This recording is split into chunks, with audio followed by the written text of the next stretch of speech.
ഇവിടെ എല്ലാം ശ്രദ്ധിക്കേണ്ടത് ഈ പറഞ്ഞ സസ്യങ്ങളെല്ലാം, ഇനി പറയാൻ പോകുന്ന ഈ മേഖലയിലുള്ള സസ്യങ്ങളെല്ലാം സ്റ്റാഫിലോകോക്കസ് ഓറിയസ് എന്ന കോക്കി അണു ബാധിച്ചിട്ടുള്ള ആളുകൾക്കോ പശുക്കൾക്കോ മറ്റ് ജീവികൾക്കോ വളർത്തുമൃഗങ്ങൾക്കോ കൊടുത്താൽ അപ്പോൾ തന്നെ അവയിൽ നിന്ന് മോചനം നേടാം. പൊതുവെ ആധുനിക പഠനങ്ങളുടെയും ആധുനിക വിദ്യാഭ്യാസത്തിൻ്റെയും ഒക്കെ വളർച്ചയിൽ ആയുർവേദത്തിൻ്റെ സാധ്യതകൾ അറിയാതെ, ആയുർവേദം ഒരു ശാസ്ത്രം എന്ന നിലയിൽ പഠിക്കാതെ, ഭാരതത്തിൻ്റെ ഏതോ ഒരു പാരമ്പര്യ ശാസ്ത്രമാണ്. ലോകത്തെമ്പാടും ബ്രിട്ടന്റെ ജൈത്രയാത്രയ്ക്കു ശേഷം സംഭവിച്ച ഒരു പരിണാമമുണ്ട്. ആംഗലേയ ഭാഷ ബ്രിട്ടൻ സഞ്ചരിച്ച രാജ്യങ്ങളിലാണ്, ബ്രിട്ടന്റെ കോളനികളിലാണ് ഉറപ്പു വന്നത്.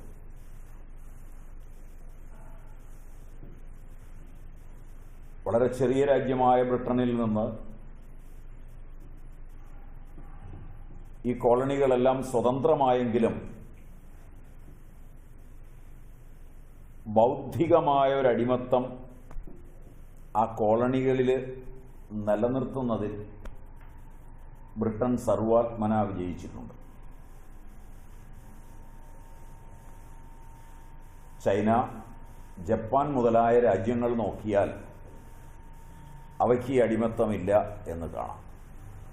അതുകൊണ്ട് അവർക്ക് തനതായ പഠനങ്ങൾ വളർത്തിക്കൊണ്ടുപോകാൻ കഴിഞ്ഞിട്ടുണ്ട്, ചെറുതോ വലുതോ ആയ.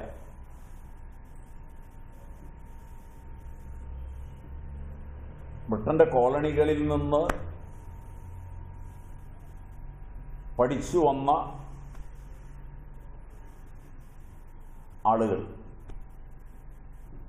അവരുടെ ബൗദ്ധിക പാരമ്പര്യം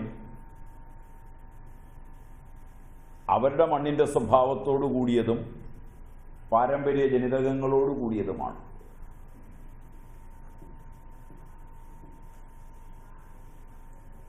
അവരുടെ ഉള്ളിൽ പ്രതിഭയിൽ അനേകം അറിവുകൾ കിടപ്പുണ്ട്.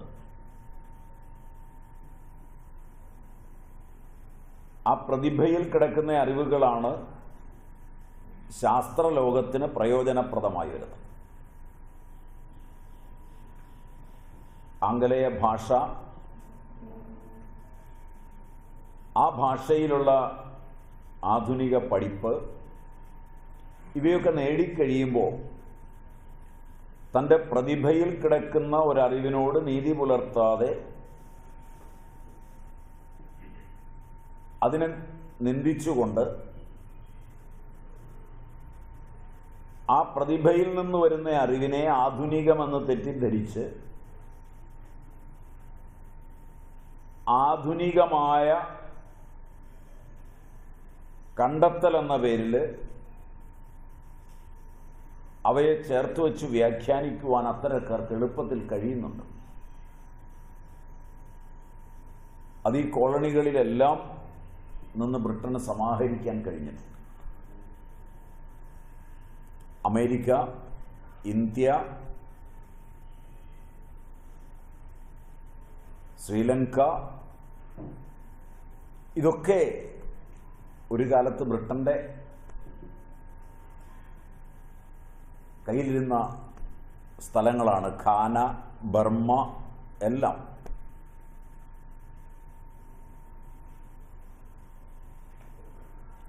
ഇത് കൂടാതെ അതിനോടൊപ്പം ഫ്രാൻസ്, ജർമ്മനി മുതലായ രാജ്യങ്ങളും ബ്രിട്ടനോടൊപ്പം. അപ്പോൾ ആ രാജ്യങ്ങൾക്ക് വേണ്ടിയാണ് ഈ രാജ്യങ്ങളിലെ ബൗദ്ധിക മേഖലയിലുള്ളവരെല്ലാം കൂടുതലും പണിയെടുക്കുന്നത്.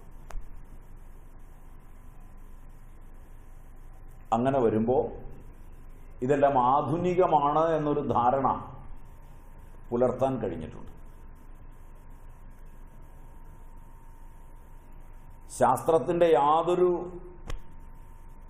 ചുവടുമില്ലാത്ത ആയുർവേദമെന്നാണ് ആയുർവേദ ഭിഷഗ്വരന്മാർ വരെ ചർച്ചകളിൽ സംസാരിക്കുന്നത്.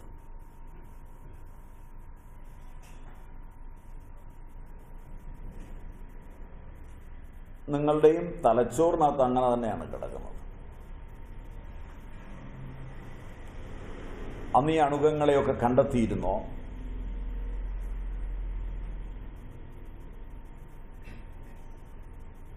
അന്ന് ഇവയ്ക്കുള്ള മരുന്നുകൾ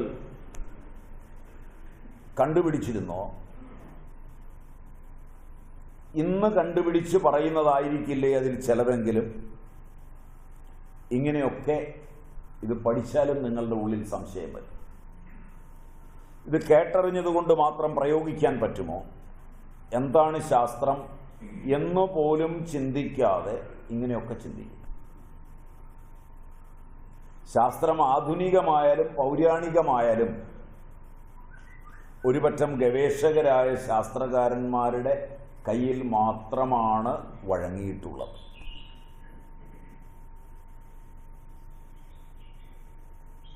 അവർ പറയുന്നത് വിശ്വസിക്കുക മാത്രമാണ് അത് കൈകാര്യം ചെയ്യുന്ന ഭിഷഗ്വരന്മാരും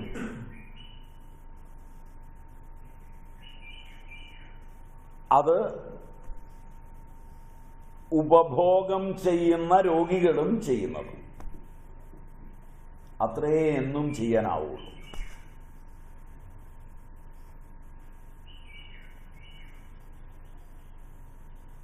തൻ്റെ മക്കൾക്കൊരു മരുന്ന് വാങ്ങിച്ചു കൊടുക്കുന്ന അച്ഛന്, അമ്മയ്ക്ക്, സഹോദരങ്ങൾക്ക് മരുന്ന് വാങ്ങിക്കൊടുക്കുന്ന സഹോദരന്,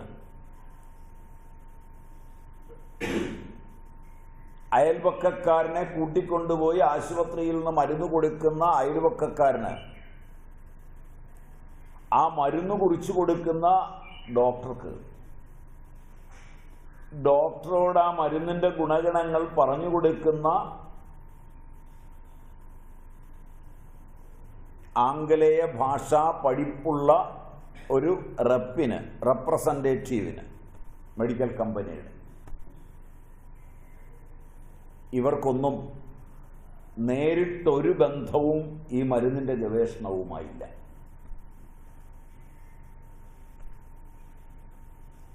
അത്രയും കൂടി ബന്ധമില്ലാത്തയാളാണ് ആരോഗ്യമന്ത്രിയും പരിവാരങ്ങളും.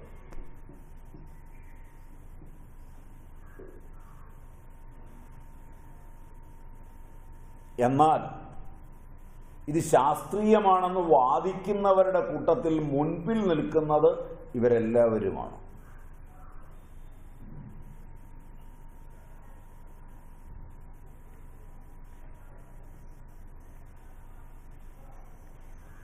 കഴിച്ച് മാറിയില്ലെങ്കിലും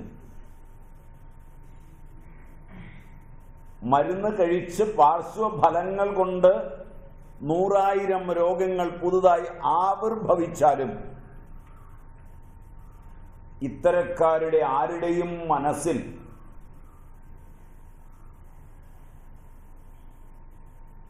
ഗവേഷണത്തെക്കുറിച്ചോ അതിൻ്റെ ശാസ്ത്രീയതയെക്കുറിച്ചോ ഒരു സംശയമുദിക്കുന്നില്ല എന്ന് മാത്രമല്ല, തുടർന്നും അതിൻ്റെ ശാസ്ത്രീയതയെക്കുറിച്ച് വാദിക്കുവാൻ അവർക്ക് കഴിയുന്ന വിധം അന്ധമാണ് ആധുനികതയോടുള്ള നിങ്ങളുടെയും അവരുടെയും വിശ്വാസം എന്നുള്ളതാണ് ഇതിലെ പ്രത്യേകത.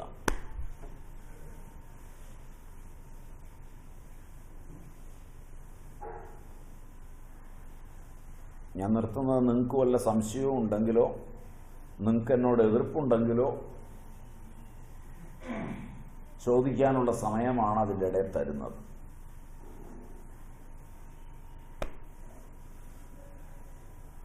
പറഞ്ഞതിൽ എവിടെയെങ്കിലും അതിശയോക്തിയോ, നിങ്ങൾ പുറത്തുള്ളവരെ ഒന്നും നോക്കണ്ട, അതിൽ നിന്ന് നിങ്ങൾക്ക് നിഗമനത്തിലെത്താൻ പറ്റില്ല. നിങ്ങളെ നോക്കിയാൽ മതി. നിങ്ങൾ ഇങ്ങനെയാണെന്ന് നിങ്ങൾക്ക് കണ്ടെത്താൻ കഴിയും. അതിനാ പറഞ്ഞു തരുന്നത്.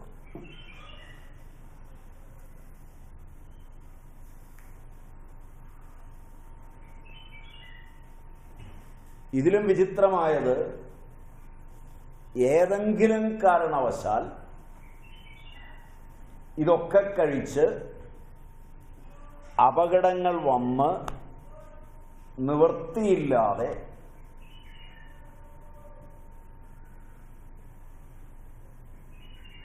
ഏതെങ്കിലും നാട്ടുംപുറത്തുകാരനായ ഒരുത്തനെ കണ്ട് എന്തെങ്കിലും ഒരു സസ്യം വാങ്ങിച്ച് കഴിച്ച് ആ അപകടത്തിൽ നിന്ന് മോചനം നേടിക്കഴിഞ്ഞു എന്ന് വന്നാൽ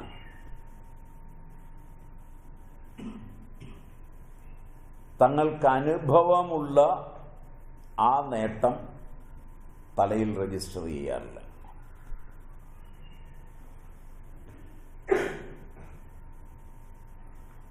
അത് കഴിഞ്ഞ് പിന്നെയും ഒരു ബുദ്ധിമുട്ട് വന്നാൽ ആദ്യം തെരഞ്ഞെടുക്കുന്നത് ആധുനിക വൈദ്യശാസ്ത്രത്തെ തന്നെയാണ്. ക്യാൻസർ പോലുള്ള രോഗങ്ങൾ വന്ന്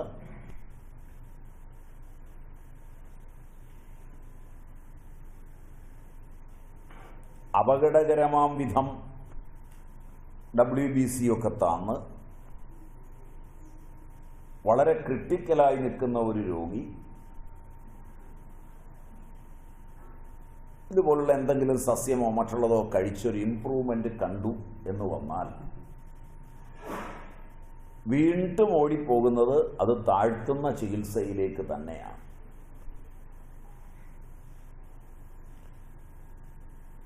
ഇതിന് കാരണം നേരിട്ട് അതിനെക്കുറിച്ചുള്ള ഒരു അറിവില്ലായ്മ ലോകത്തെന്നുമുണ്ട്.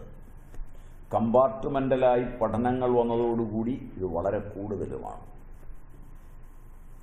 സമഗ്രമായൊരറിവ് ഒരിടത്തും നിലനിൽക്കുന്നില്ല. അതുകൊണ്ട് നാം കേൾക്കുന്ന കോലാഹലങ്ങളെല്ലാം, വാദകോലാഹലങ്ങളെല്ലാം ശാസ്ത്ര അടിത്തറയിലല്ല, വിശ്വാസ അടിത്തറയിലാണ്. മറന്നു പോകരുത്.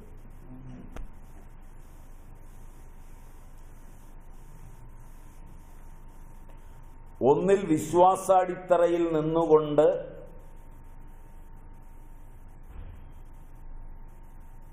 വിശ്വാസാടിത്തറയിലല്ലാതെ അനുഭവപ്രധാനമായി വളർന്നു വന്നിട്ടുള്ള ഒന്നിനെ ചോദ്യം ചെയ്യുവാൻ ഉള്ള വെമ്പൽ ആധുനിക മനുഷ്യനിൽ വളരെ കൂടുതലാണ്.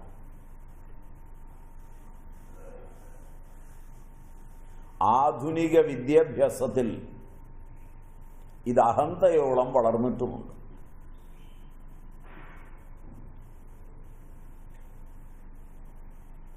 അതുകൊണ്ട് ഈ ചോദ്യങ്ങളൊക്കെ ഉണ്ടാവാം.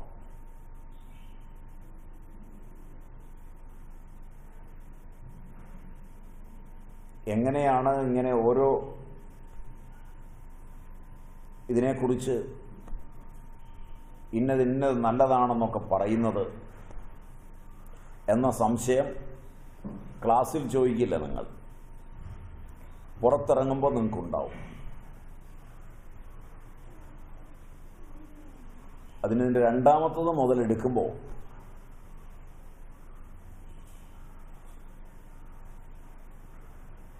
എങ്ങനെയാണ് ഈ സസ്യങ്ങളെ കണ്ടെത്തുന്നത്,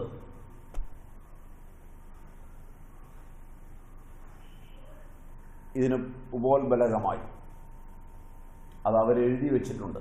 ഭാവപ്രകാശം, രാജനിഘണ്ടു മുതലായ ഗ്രന്ഥങ്ങളിൽ കൃത്യമായി അവരെഴുതി വച്ചിട്ടുണ്ട്. അതുകൊണ്ട് സ്റ്റാഫിലോക്കോക്കസ് ആൽബസ് മുതൽ എടുക്കുമ്പോൾ അതും കൂടെ ചൂണ്ടിക്കാണിച്ചു പോകാം. കാരണം ഒരാൾ ചോദിച്ച ചോദ്യമാണ്. പക്ഷേ ഇതെല്ലാം പ്രിപ്പയർ ചെയ്ത് വെച്ച് കഴിഞ്ഞാണ് ചോദ്യം വന്നത്. അതുകൊണ്ട് ഇതിൻ്റെത് ഇങ്ങനെ അങ്ങ് പോവാം.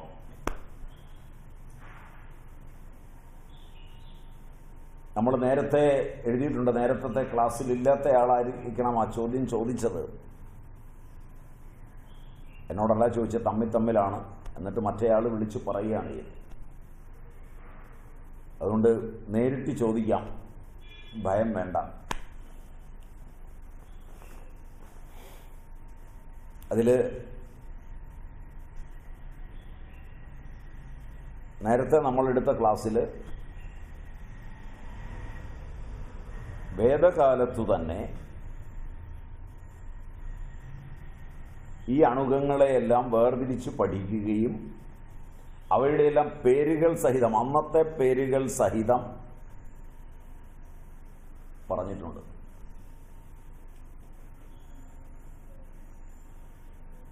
അതിൻ്റെ അടിസ്ഥാനത്തിൽ ഈ അണുകങ്ങൾ ബാധിച്ചിട്ടുണ്ടെന്ന് അറിയുന്ന രോഗികളെ കാണേണ്ടി വരുമ്പോൾ ഈ സസ്യങ്ങൾ കൊടുത്ത് ഉറപ്പുവരുത്തിയിട്ടുണ്ട്. ഒരെണ്ണം ശരിയായാൽ അത് കൊടുത്താൽ പോരെ,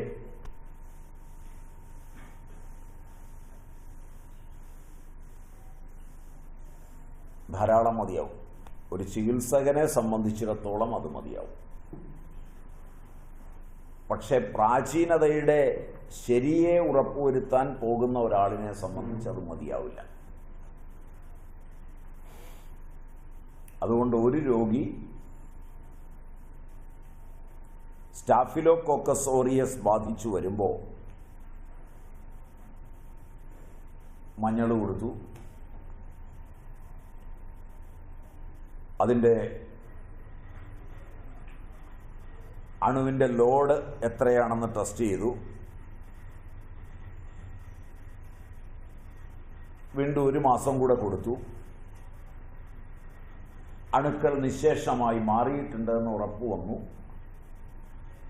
എന്നാലും വിരിഞ്ഞു വരാനുള്ള മുട്ടകൾ ചിലപ്പോൾ ഉണ്ടായേക്കാം എന്ന് വിചാരിച്ച് 1 മാസം കൂടിയോ 2 മാസം കൂടിയോ കഴിച്ചു. ഇനി അതിൻ്റെ യാതൊരു ലക്ഷണവുമില്ല എന്ന് ഉറപ്പുവരുത്തി. അപ്പോൾ ഉടനെ അത് നല്ലതാണെന്ന് എഴുതി. അടുത്തയാൾ വരുമ്പോൾ ഈ ടെസ്റ്റഡ് ആയിട്ടുള്ള സാധനം തന്നെ കൊടുത്താൽ പോരെ? ഒരു ചികിത്സകൻ അത് മതിയാവും.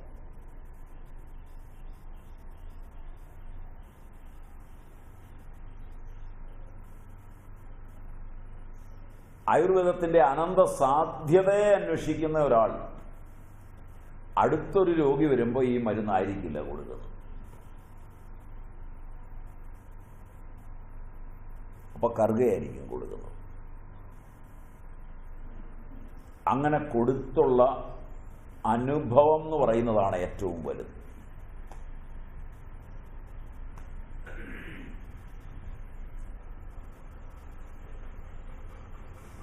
എന്ന് തന്നെയല്ല,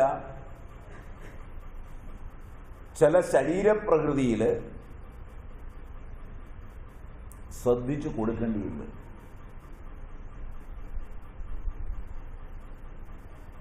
അതുകൊണ്ടാണ് ഇതിൻ്റെ എല്ലാം രസം, വീര്യം, വിഭാഗം, ഗുണം പ്രത്യേകമായി പറഞ്ഞത്.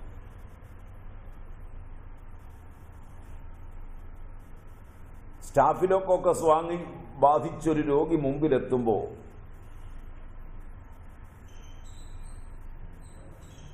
അവൻ്റെ ത്വക്ക് എണ്ണമയമില്ലാതെ വരണ്ടിരിക്കുന്നതാണ്, മൊരി ബാധിച്ചിരിക്കുന്നതാണ്.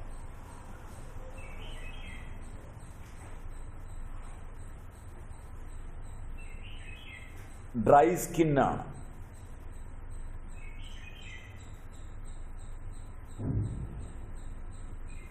ആ ആളിന് വീണ്ടും ഒരൗഷധം കൊടുക്കുമ്പോൾ സ്നിഗ്ധ ഗുണമുള്ള ഒരെണ്ണമാണ് കൊടുക്കുന്നതെങ്കിൽ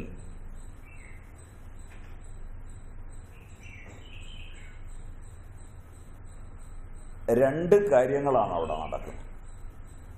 ഒന്ന്, അവൻ്റെ ത്വക്കിൻ്റെ വരൾച്ച,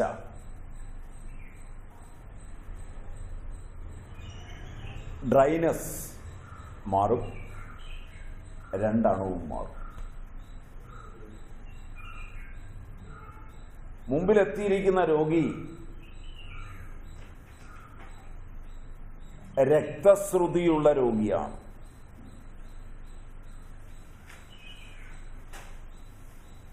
പൈൽസ് ഉണ്ട്. വന്നിരിക്കുന്നത് സ്ത്രീയാണ്. ഓവർ ബ്ലീഡിംഗ് ഉള്ള രോഗിയാണ്.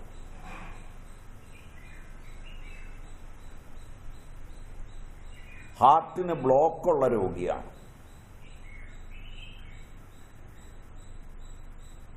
ആധുനിക വൈദ്യശാസ്ത്രത്തിൽ ഒരു മരുന്ന് കണ്ടെത്തി കഴിഞ്ഞാൽ ആ മരുന്ന് എടുത്ത് കൊടുക്കുമ്പോൾ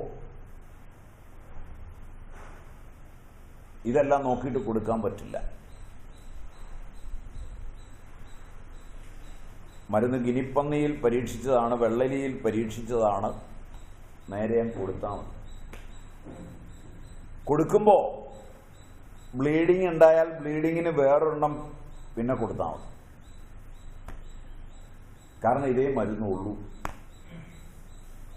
ഇതേ പരീക്ഷിച്ച മരുന്നുള്ളൂ. അവിടെയാണ് ഉഷ്ണപ്രകൃതത്തോടു കൂടിയ ആ ശരീരത്തിലേക്ക് ശീതവീര്യമുള്ള ഒരു ഔഷധത്തെ കൊടുക്കാൻ കഴിയുന്നത്. അതിനാണ് വീര്യം പറഞ്ഞത്.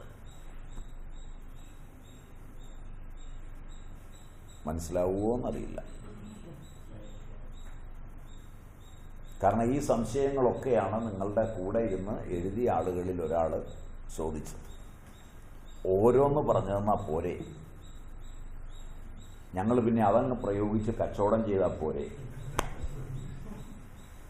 നിങ്ങളുടെ ഇടയിൽ കച്ചവടക്കാർ ഇരിപ്പുണ്ടാവും. ഞാൻ അതിനല്ല ഇത് ചെയ്യുന്നത് എൻ്റെ ഭാഗത്തു നിന്ന്. നിങ്ങൾക്ക് അങ്ങനെയും ചെയ്യാം. കാരണം അങ്ങനെയും ആർക്കെങ്കിലും പ്രയോജനം വരുന്നെങ്കിൽ ഞാൻ സന്തുഷ്ടനാണ്. അതിലൊന്നും നിങ്ങളോട് എനിക്ക് എതിർപ്പില്ല. പരിമിത പരിമാണത്തിലെങ്കിലും ഇത് ചെല്ലുന്നത് നല്ലതാണ്. പക്ഷേ ഒരു ചികിത്സയിൽ പാലിക്കേണ്ട മര്യാദകൾ പറഞ്ഞു തരേണ്ടതും ആവശ്യമാണ്.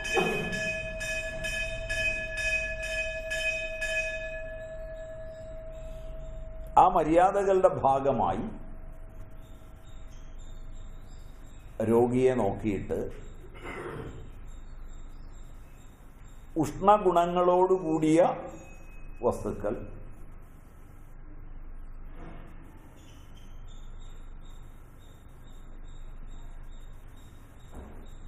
ബ്ലീഡിംഗ് ഒക്കെയുള്ള രോഗിക്ക് കൊടുക്കുമ്പോൾ വരാവുന്ന ബുദ്ധിമുട്ട്.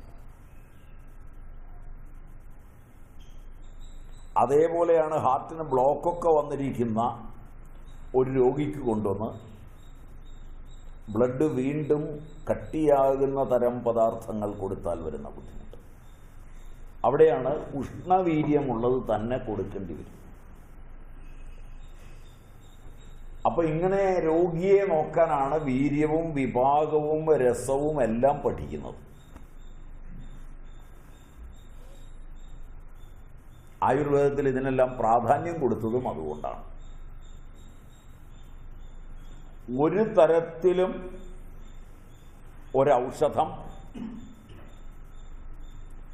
നിലവിലുള്ള രോഗത്തിനപ്പുറം പുതിയ രോഗങ്ങളിലേക്ക് ഒരാളെ കൊണ്ടുപോകരുത് എന്ന് കരുണാമയന്മാരായ പൂർവാചാര്യന്മാർ ഗവേഷണം ചെയ്ത് ഉറപ്പിച്ച് തന്നിട്ടുള്ളതിനെയാണ് നിങ്ങൾ അശാസ്ത്രീയവും അന്ധവിശ്വാസവും എന്ന പട്ടികയിൽപ്പെടുത്തുന്നത്. പാർശ്വഫലങ്ങൾ പോലും ഉണ്ടാകാൻ സമ്മതിക്കാതെ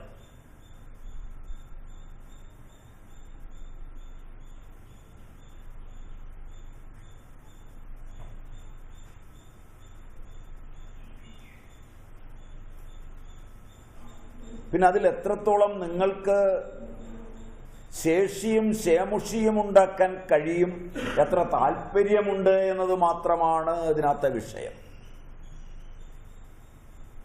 പഠിക്കുമ്പോൾ ഇതിൻ്റെ സിദ്ധാന്തങ്ങൾ എത്രത്തോളം നിങ്ങൾ പഠിക്കുന്നു അതിനനുസരിച്ചിരിക്കും ഫലം.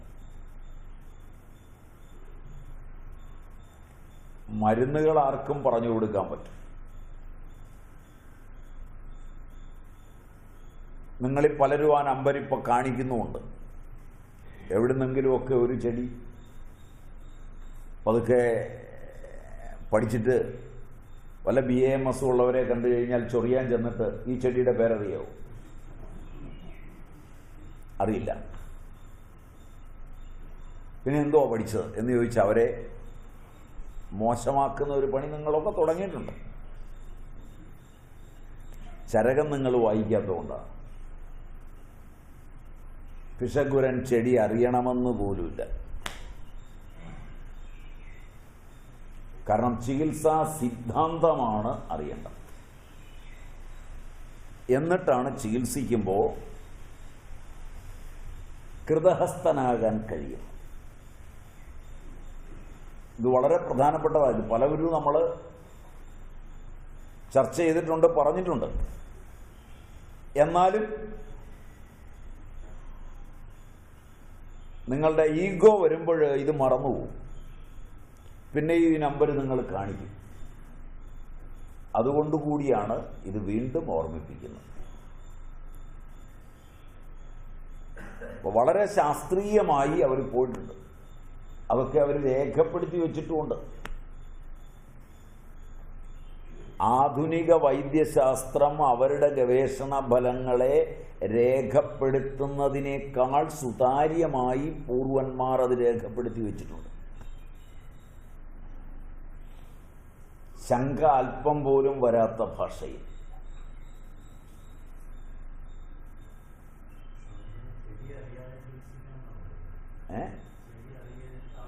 ചികിത്സയിൽ ചെടിയല്ലല്ലോ അറിയേണ്ടത്.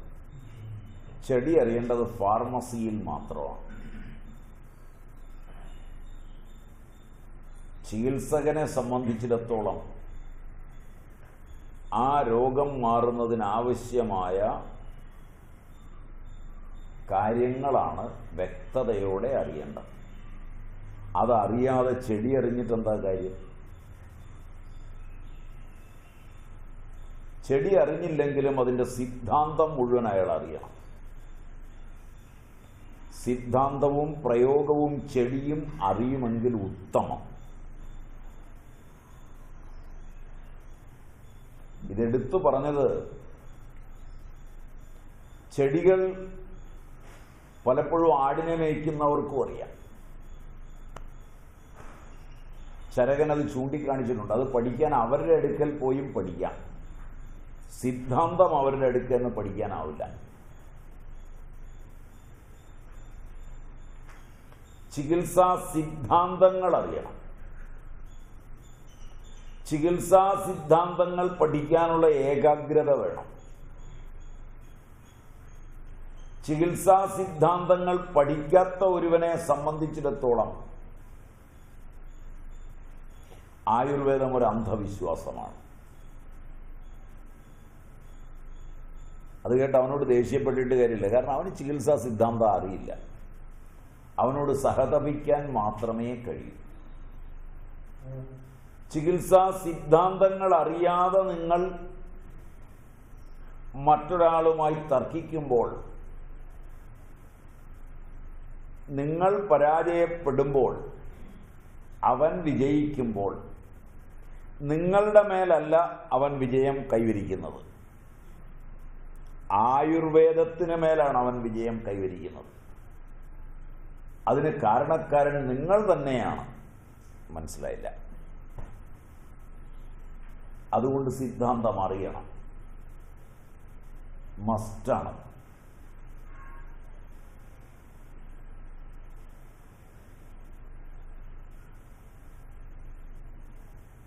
ചോദ്യത്തിന് ഉത്തരമായെന്നാണ് എനിക്ക് തോന്നുന്നത്. ചോദ്യത്തിൻ്റെ ഒന്നാം ഭാഗമേ അങ്ങ് ഉദ്ദേശിച്ച് കാണുള്ളൂ. ഞാൻ അതിന് രണ്ടാം ഭാഗവും കൂടി ഉണ്ടാക്കി മറുപടി പറഞ്ഞു.